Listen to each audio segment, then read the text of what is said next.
Salut chers combattants, c'est le Banane de Yingui.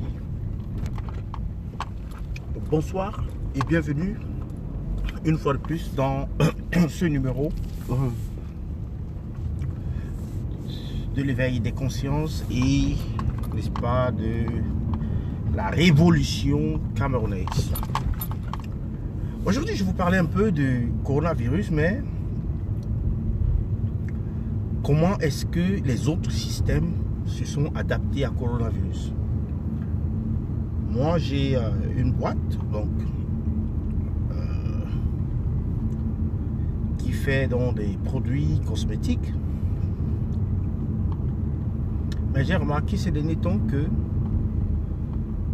alors que tout le monde criait, tout est fermé, mais beaucoup plus de ventes sur Internet, notamment sur eBay et les autres plateformes comme les Facebook, les Gumtree et Facebook Marketplace et Shpock, etc., etc. L'outil c'est quoi? C'est Internet.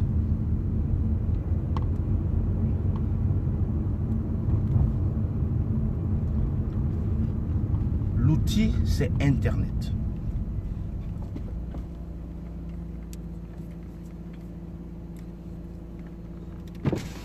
Is it you flashing it? Hair cutting me. I need my hair cutting. I'm going. Hey, can you cut hair? Seriously? What, I'm you there? Yeah? Oh, well, yeah, man. What, you thirsty? Alors, je vous disais tantôt, donc sur Internet là, ça boom sur Internet. Franchement, je suis plus occupé que lorsque coronavirus n'était pas. Donc, seulement parce qu'on s'est investi sur Internet. Donc, aussitôt coronavirus est arrivé, et puis on a dit bon, on va sur Internet, il faut travailler là-bas. Ça c'est une chose.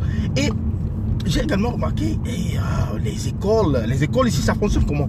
Mais les enfants sont enseignés à la maison. Les enfants sont enseignés à la maison. On donne aux parents tout ce qu'il faut. On leur envoie des cours chaque semaine. On leur envoie des tests chaque semaine. On met sur leur plateforme en ligne. Et c'est comme ça que les enfants continuent à faire l'école dans un système très relax.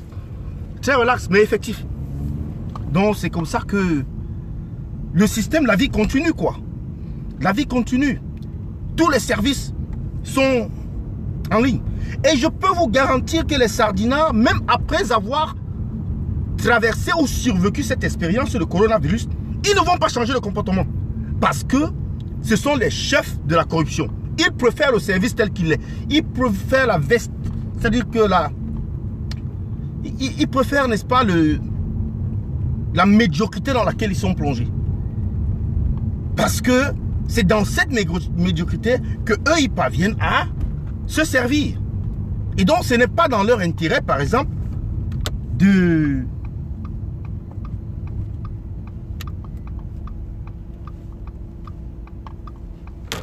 c'est pas dans leur intérêt, par exemple, de créer une plateforme pour faire des passeports, une plateforme pour faire des permis de conduire, une plateforme pour faire les cartes électorales, une plateforme pour, n'est-ce pas,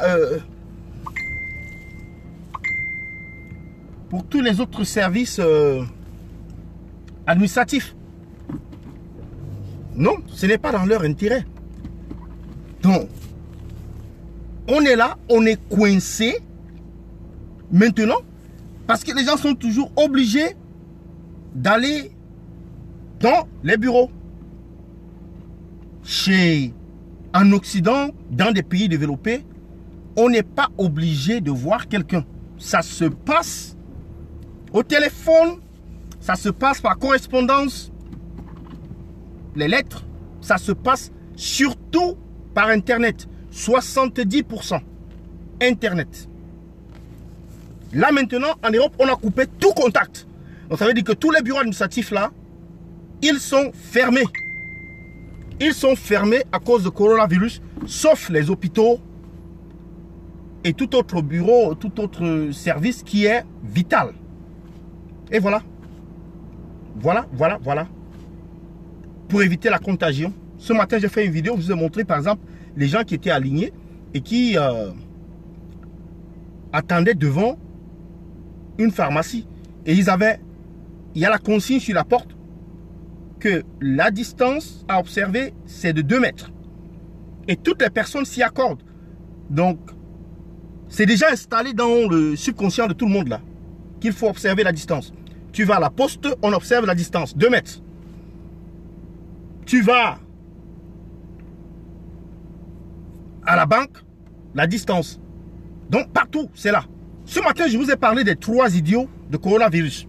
Il y avait Boris Johnson, il y avait Donald Trump, mais il y avait Paul Biya. Mais le numéro 1, c'est Paul Biya. Le deuxième, c'est Donald Trump. Le troisième, c'est Boris Johnson. Et aussitôt j'ai fini le direct, que la nouvelle est tombée, pam, Boris Johnson a le coronavirus. Ah bon? Mais je vous avais dit, c'était prévisible. Bon, mais ce n'est pas en cela qu'on juge, n'est-ce pas, sa capacité ou pas. Ce coronavirus va détruire le pouvoir des gens. Donc, certains élus qui sont là maintenant ne seront plus élus demain parce qu'ils vont perdre des élections.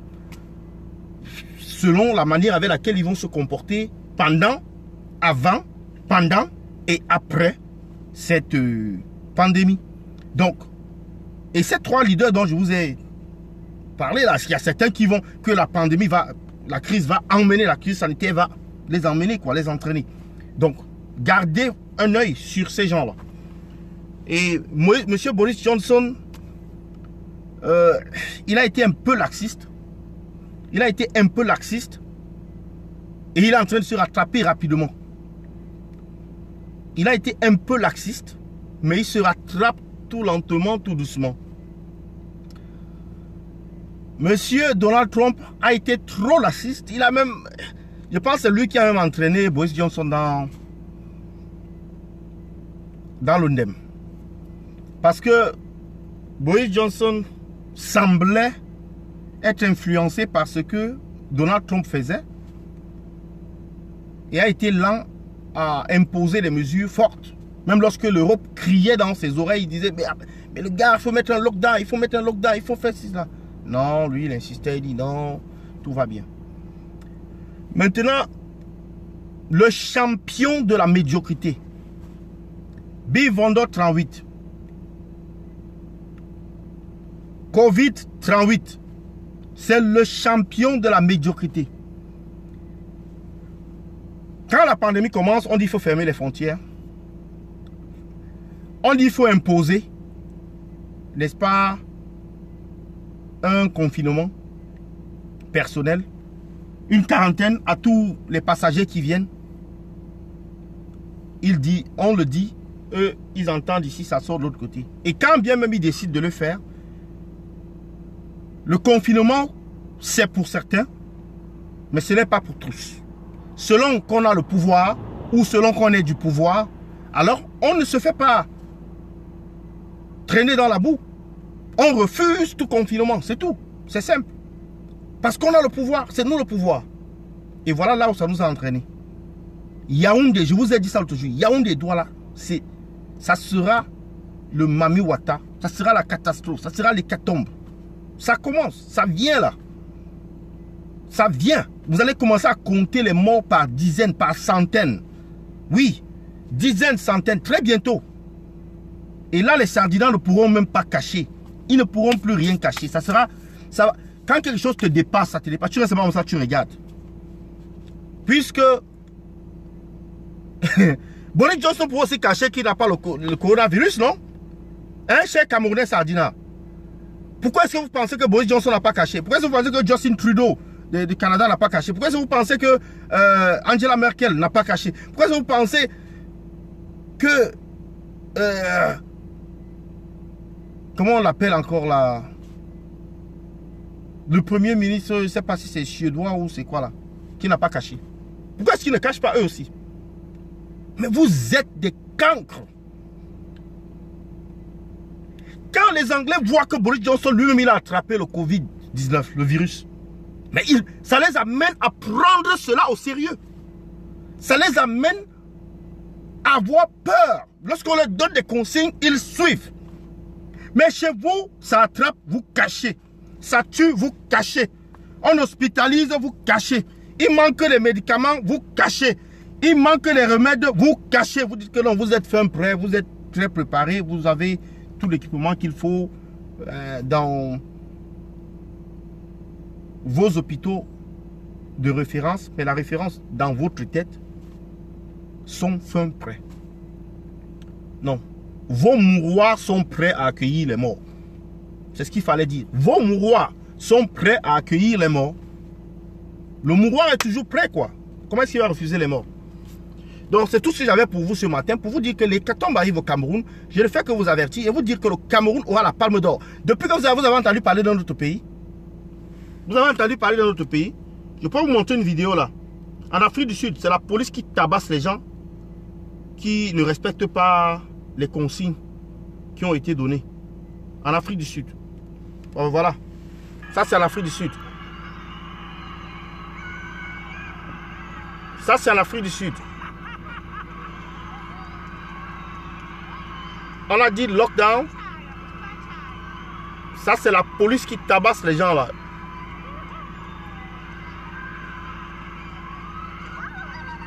Vous voyez, non? Regardez.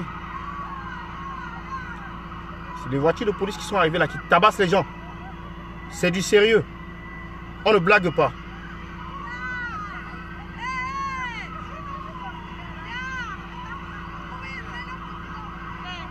C'est du sérieux. On a dit aux gens de rester à la maison. Confinement total. Restez à la maison. Et quand ils sortent, c'est ça la différence entre le Cameroun, entre le régime de M. Biya et tous les autres régimes dans le monde entier. C'est qu'ils vont beau avoir des lois, ils vont beau voter des lois, mais ils sont des cons. Parce que sur le plan de l'application, en réalité, eux, ils sont les premiers à violer la loi. Kavaïre Djibril est le premier à violer la loi. La fille du président est la première à violer la loi. Le fils du président est le premier à violer la loi. Les ministres sont les premiers à voler les lois. Les commissaires de police sont les premiers à voler les lois parce qu'ils vont aller casser les hôtels parce qu'ils peuvent retirer leurs personnes, leurs membres de leur famille de cet hôtel-là parce qu'ils sont dans le confinement. Ils refusent. Et vous voulez que le bensikineur, lui, il s'aligne. Vous voulez que le taximan s'aligne. Vous voulez que le vendeur des beignets ambulants, vous voulez que, n'est-ce pas, le boutiquier, lui, s'aligne. Vous voulez que le commerçant du marché, lui, s'aligne. Mais vous êtes des cancres. Vous êtes des cancres. Franchement. Mais le corona va vous travailler. Parce que des gens qui vont mourir, ce sera d'abord vous.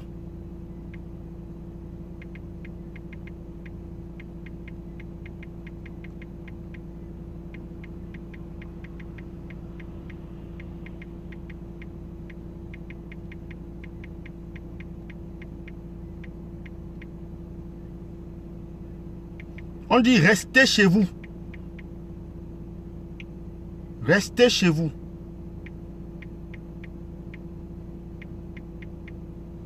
Les gens ne retiennent pas. Là, j'étais en train de mettre la vidéo. Cette vidéo, elle est disponible sur mon compte YouTube. Donc, je vous remercie beaucoup pour, n'est-ce pas, avoir suivi le direct. C'était le baleine de Yingui. Je salue tout le monde là, Julia, et puis Innocent, Bicha, Guy Berti, Cafo, Pat, La Rage. Salut à tous et puis bonne nuit. C'était le baleine de Yingui. Prenez soin de vous. Prenez soin de vous. Parce que le coronavirus, il est réel quoi. Bye bye, ciao.